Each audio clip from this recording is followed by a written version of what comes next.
Hello, welcome to the Black Table Talk. And black can mean with the black table or the black conversation. So I'm here with my favorite cousin. Yes, indeed. And we're here to just have a conversation.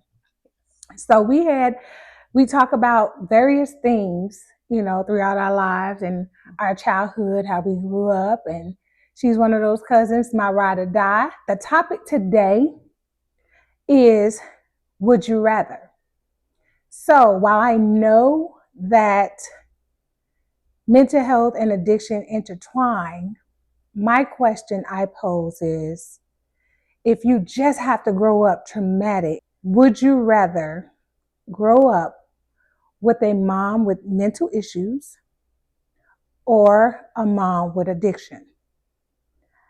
And the reason why I say that is because, again, while they intertwine, I believe our trauma, it was different, but almost the same, if you can say that. And I used to always tell my siblings, I used to be like, oh, I wish my mom had an addiction so she could be gone. Because unfortunately, my mom suffers from mental illness. And we didn't know it all the time growing up, but it was hard. Growing up with somebody you didn't know how they were going to come at you, or you didn't know how they were going to feel that day or what they were going to do that day, it's traumatizing. While she was not addicted to drugs and while she wasn't away from us, she was in the house, we sometimes would want her out of the house. Literally. Me and my brother used to walk home from school, and we used to be in the driveway looking at each other like, dude, I don't want to go in here. Like, oh my God, who we finna get today? We would stand in the driveway for a good 15 or 20 minutes before walking in the house. And that's like living with somebody with a mental illness like that is kind of insufferable. So that's why I posed the question, would you rather? For me, probably the addiction because of what I went through. Because I'm still dealing with her mental illness today. And maybe I could be wrong because I know your background was a hell of a background. Yeah, it was. And you can talk about it. Absolutely. I would say I used to think growing up, would I, am I, no, growing up, I wanted you guys' life. Growing up, I wanted my mother to be there. When you're dealing with a parent that has an addiction, you're dealing with neglect. You're dealing with not being wanted or the feeling of not being wanted.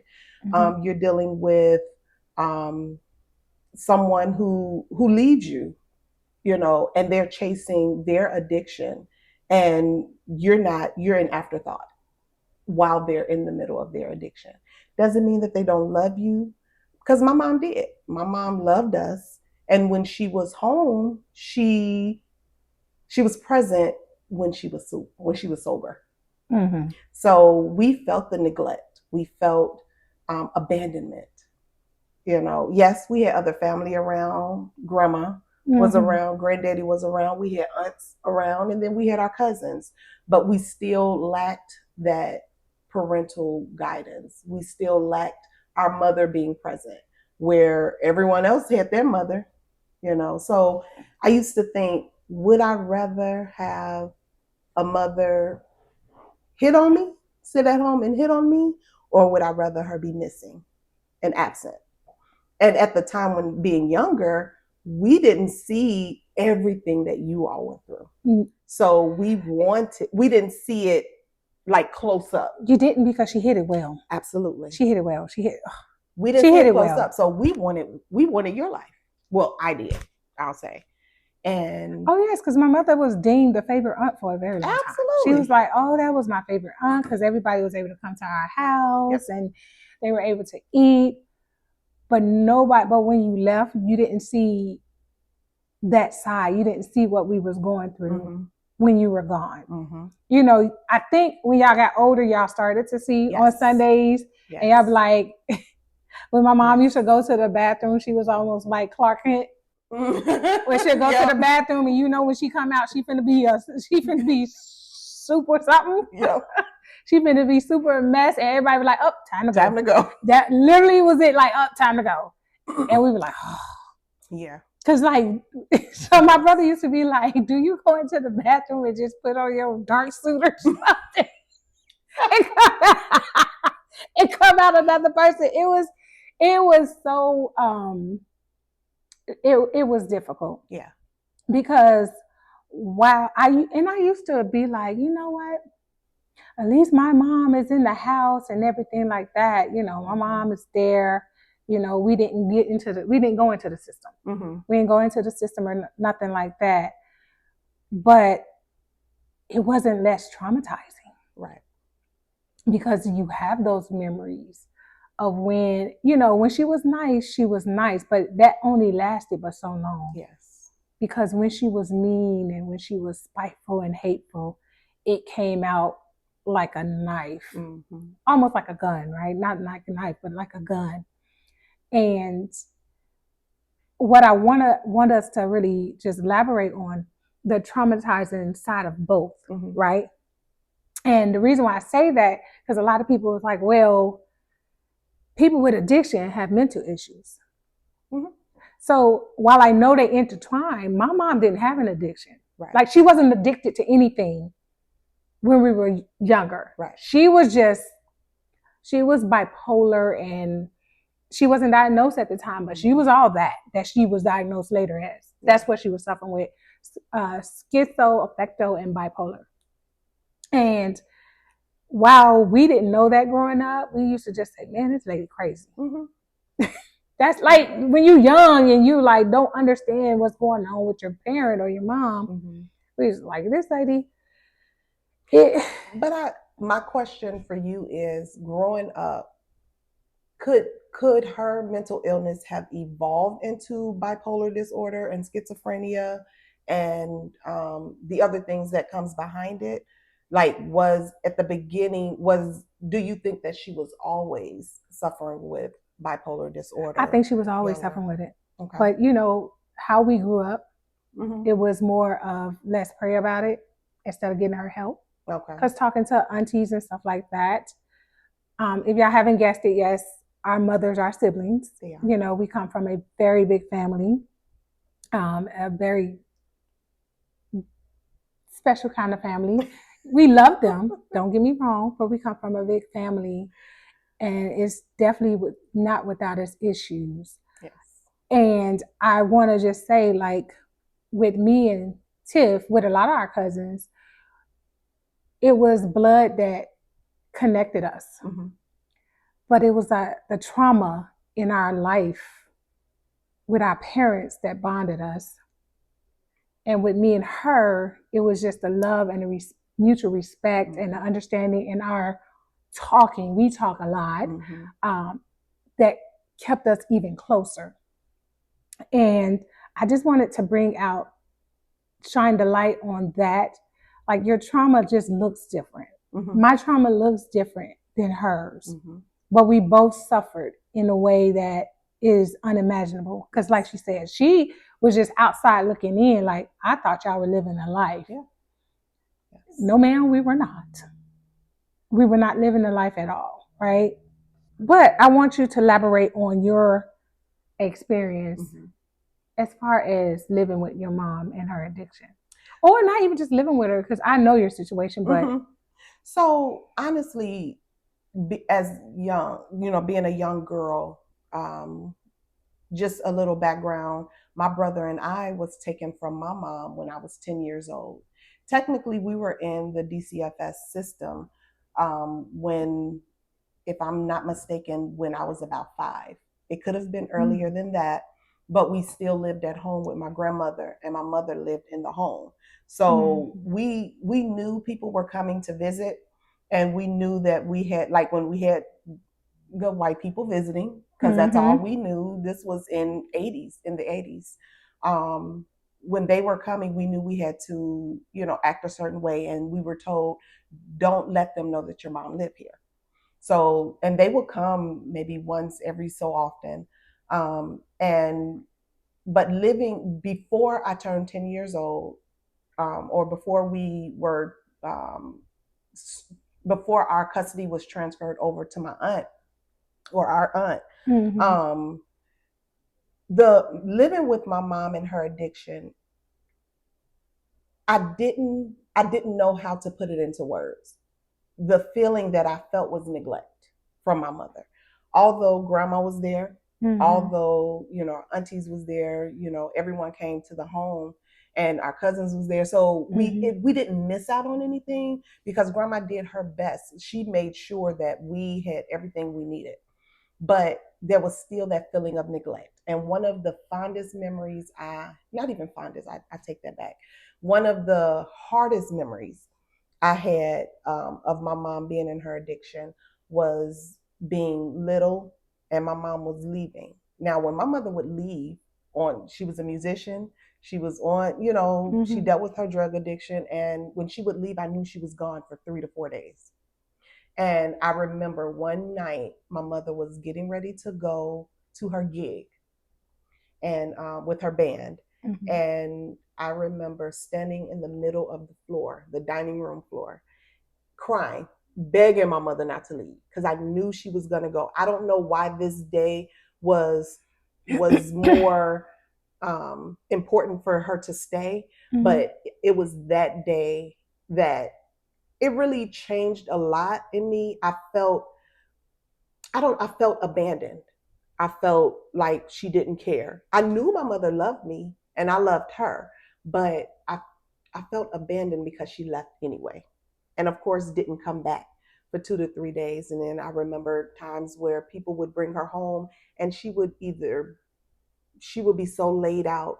I remember one time, a guy carried her in the house. It was one night, so that feeling of abandonment, that feeling of neglect, that feeling of not being wanted it was difficult. But I was the happiest when she was at home. When she came home, it was like, it was almost like a reset button for me. Now, when we were taken back in 1990, when we had to move away from my mother permanently, that was the beginning of a new life for me. Yeah. That was the beginning of I lost my voice. I lost who I was as a person. Yeah. It's crazy that you say that, because the beginning when I ended up losing my voice, again, goes back to my mom, is when she remarried. And you lose yourself, and it's crazy because me and my brother talk about this all the time. When she got remarried, we didn't know we were going to lose our mom. Yeah. Because when we were little, I have to admit, my mom came off a very strong woman, because, we went from the Robert Taylor projects to the north side, to the Inglewood neighborhood off of 53rd, and then back to the south side to Roseland area, to 107th Street, before moving to Dalton, right? Yeah. And it's like, even from the Robert Taylors to the north side and to part of 53rd, we had our mom. And I would deem myself a mama's girl at that time, because she used to take me places and stuff like that. So the signs were not there, when we were little. All you saw was mom. She got remarried, and for whatever reason, something snapped. And when it snapped, she never recovered from it. Yeah. And we got the brunt of it. Like, you literally didn't start whipping us or beating us until later on in life. Like, I don't remember getting whipped. I mean, I was 5 and almost burnt down an apartment in Robert Taylor's trying to make some hot chocolate on the stove by putting the cup on the doggone stove instead of in the pot. Anyway, it happened. But she didn't whip me. She was scared because smoke coming out but she was talking to me Yeah. like something like I ended up doing with my own children. She was just like, girl, you can't do that. Yeah. Well, I didn't want to disturb you, and you was over at the neighbors playing cards, so I wanted to make my own chocolate, thinking I was grown. But man, oh man. And the reason why I go back to saying, like, I'd rather her be on addiction because for some odd reason, like, your mom got over it. She did. And she's easy. She could talk. We could talk to her. Yes. But my mom is not. Yes. My mom is still, like, literally to this day, I can't even reach my mama because I can't reach her. Yep. Right? I try. And when you talk to her, and when I do get to talk to her, you can just tell she's not there. You know, the conversation would go, oh, hey, how you doing? To somebody messing with my phone. Who took my and it's just like, I just walked in the lady, I don't know. Yeah. Like, till this day, we're still dealing with the same thing. And it's rough. Yeah. It's so hard for us. I can imagine it's harder now because the mental illness has evolved.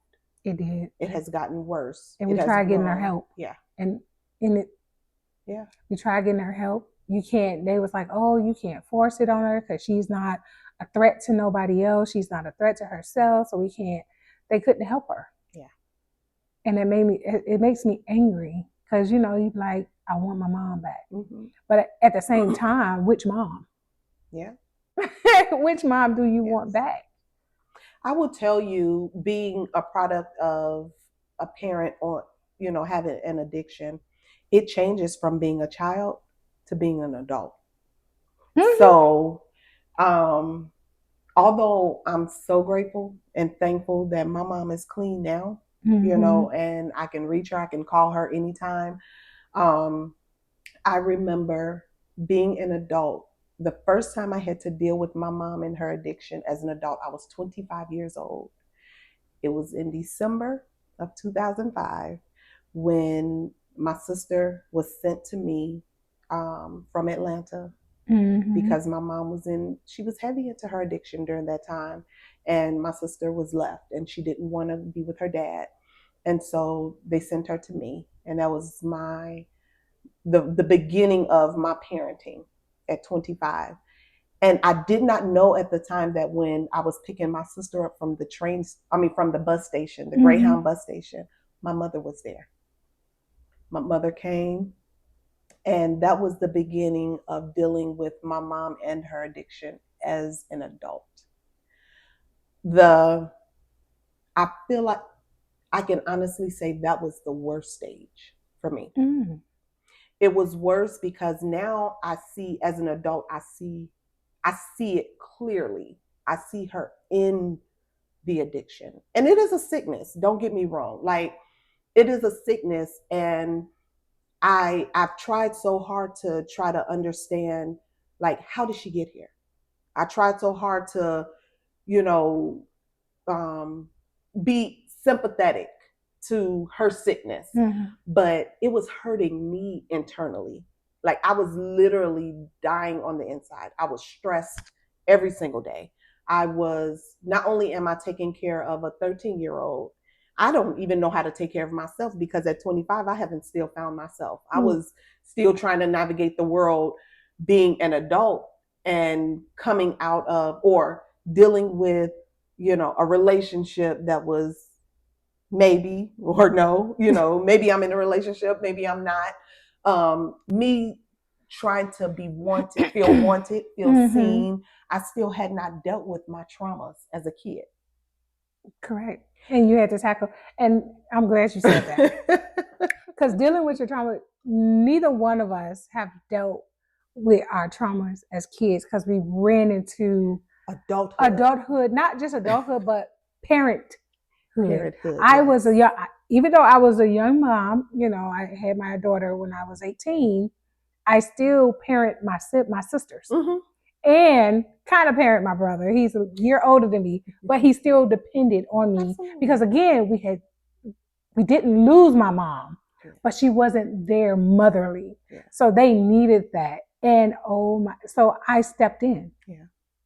And it's crazy how we both ended up this pillar of our families. The one like right. Listen, I had to tell her one time when she was like, "You stole my kids from me." I didn't want them. I didn't want your kids. Yeah.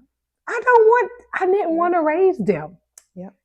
Like I'm a young mother. I got my own kids. I didn't want yours too, but I knew what they needed because I was in search for it too. Yeah. And to go through what we all went through, I believe me and my brother, because we were older, got the brunt of it or understood what was happening. Mm-hmm. I had to be that for my sisters. Yes. Like that was so important to me. I had to be that. Isha, one time she was mad at me because she was like, "You left me." What? I left her with my mom, and I'm like, "Well, I joined the military. What do you mean?" Yes, I had to leave because I had to do what I need to do for me and my child. Yeah. But that never stopped me from taking them in. Yeah. So because I told everybody taking them in. Yeah. The same thing you did. Yeah. And it stopped our lives. Mm-hmm. People don't even know it stopped us. Yes. It stopped us. I think you kind of now you still kind of mothering. still mothering. Still, yes. You still kind of mothering, like yes. I would say this, that and this is like this topic is so it's saturated. It takes more than just this one episode to talk about this topic, but because when you add the dads in there. Oh yes. That's a whole nother story. That's a whole nother story and a whole nother set of drama. Yes. And trauma that we had to go through, right? On the dad part. But this is specifically for our mom, who are sisters. Yeah. And it's just a shared bond that we have and that we can talk about and share with you all, because we only touch the surface of how we both were traumatized with what was going on. Yes. And people outside looking in, I know people outside looking in, especially in the church, thought that we just had it. We had it made, and they used to always tell my mother, "Oh, your children are so mannerable. Your children are so this and so that." And she would just gloat about it. And I couldn't stand it because I was like, y'all don't even know. As soon as we get in that car, she's going to pop and cuss at one of us for whatever reason, just because she's having a bad day. Yeah. While she's singing God praises and shouting and running around and hollering through this doggone church hall. Like me and my brother used to see this and just be like, this is, and I think that's what led me to end up leaving Kojic or leaving church. I'm more spiritual than, I know you still, consider yourself a Christian, which I never knocked that, but I'm more spiritual because I was like, I had to deal with somebody who called themselves a Christian that beat me. Like she beat me one time with a doggone belt and I had to be out of school for 7 days. Like, I don't even remember why I was hit with the belt buckle. Yeah. Because I'm like, I know I'm not a bad child.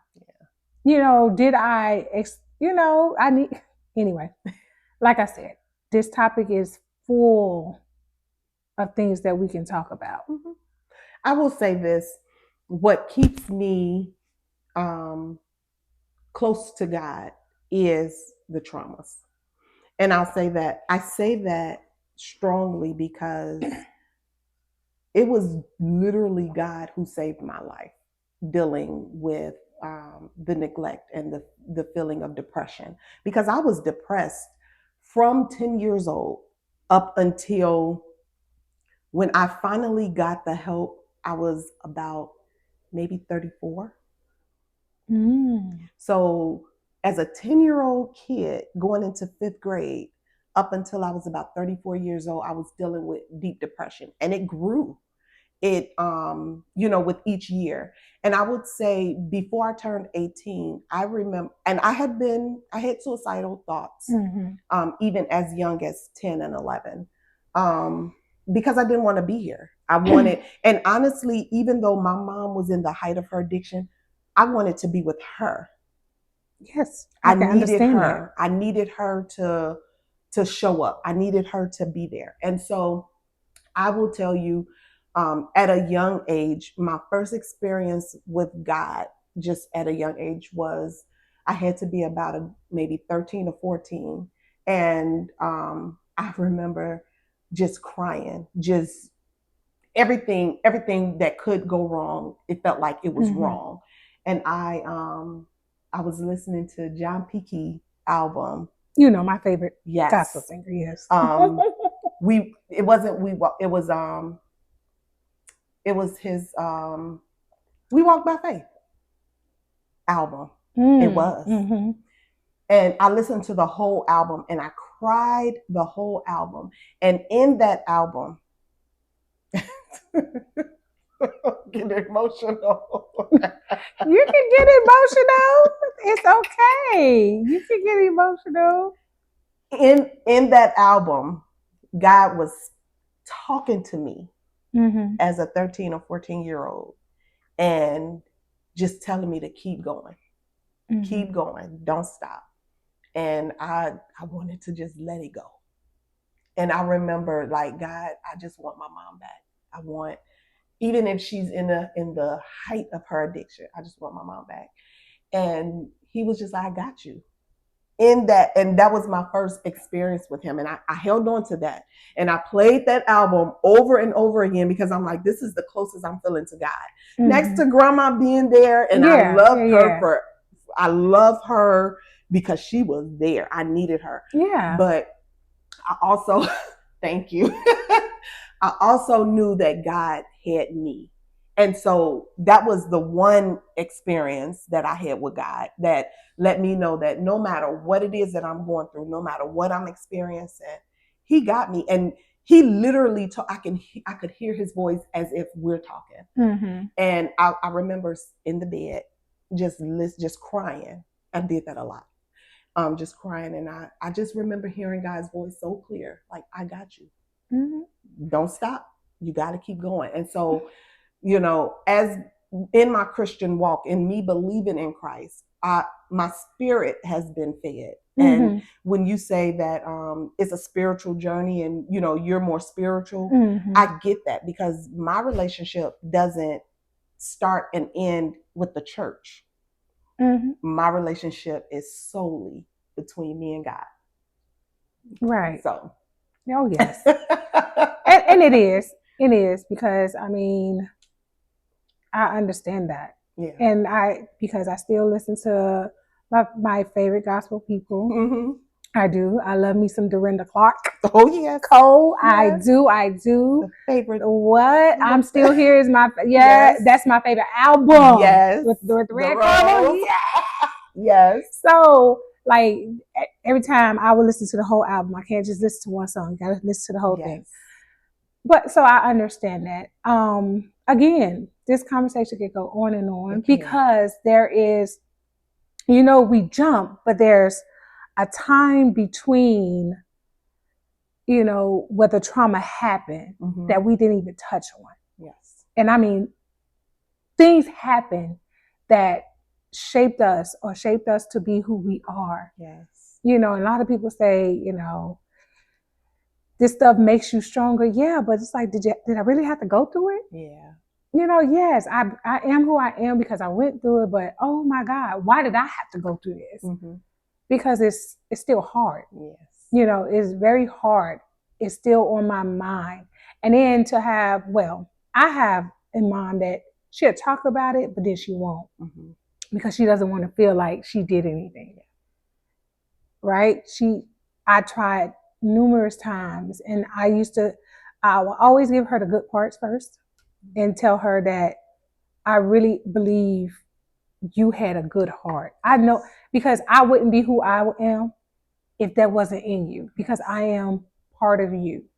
I'm part of my dad. I'm part of you. Yes. So, and I seen that you wanted to be a good person, but for whatever reason, again, especially after you remarried, Mm-hmm. you change your whole identity. Yeah. And that identity caused us to lose you. Mm-hmm. And in losing you, we suffered. There's no way my brother should not have a relationship with my mom, and that's your only son. Yeah. It's crazy to me. She won't talk about what happened because I know it has to deal with her past, but she don't want to talk about it. And that's why I like talking to your mom, because your mom, she went through the therapy, she went through the process to get clean, and she talked about it. So now she can talk about it. Yeah. And like, we're going to work through this no matter what, that's why the would you rather, and that's why I said that, because would you rather, have my mom who is still suffering from the mental illness, or your mom who came through her addiction and worked on herself. I would say as a kid, I would have rathered have my mom in the house. And so I would have rathered as a kid taken on being with you all, but as an adult, I realized that you met my mama, right? I have, like later in life, right? Yeah, I have. Yes, you saw her. I know. I know her. Mm-hmm. I still love her dearly, and I do too. Like, I still love my mother. I still love her dearly, because the great quality, the great qualities that they have. There's things that your mom did when I was growing up that I do. There's things that, like, cleaning up your house, and I cannot clean up my house thoroughly unless I'm playing gospel music, and it has to be gospel choirs, mainly Chicago choirs, but it has to be gospel choirs. That's one thing. Cooking, there's some things that I took from your mom. Yes. Cooking, doing hair, my mother had that too. Mm-hmm. But I feel like I got that from both. Because your mama grew my hair when I went bald head. Listen, my mother, yes. Listen, when she was stable and capable, again, I have said this. Mm-hmm. I really believe she was at a time a good mom. Yes. But to lose her at the height of our puberty, mm-hmm. when I needed her the most, mm-hmm. that's so hard, and it lasts. Yeah. While I do have the thought, I have the memories, mm-hmm. from when I was 5 and 8, and it's the memories that I can't shake, mm-hmm. because they outweigh the good parts. Yeah. And that's the hard part. Yeah. But again, we didn't want to talk too long on the podcast. We did want to have a conversation, because there's a lot we can talk about. Yes. Trust. Again, we will continue this conversation. We will. We will. And we will open up more. We will open up a little more. Mm-hmm. Again, I have a book, Symone's Purpose Home. Mm-hmm. And thank you. In the description, you can order the part 1 of the manuscript. Yes. Please do so. And if you want to hear more, as we will discuss, and hopefully we have other family members come along and sit at the black table. Yes. We're going to discuss a whole lot of things. And these people, most of the people that you see are the people that are inspiration to the book. Mm-hmm. And don't forget, tune into her YouTube channel, Symone's Purpose. Yes. Okay? Tune into the YouTube channel, because you're going to see more of Symone. You're going to see more of Vicky's life. Yes, I am Vicky Lou. You have to tune in. Yes, so thank you. Please follow me on Instagram, I am Vicky Lou, and TikTok, I am Vicky Lou. Again, thank you for tuning in. And until next time, peace and blessings. Bye.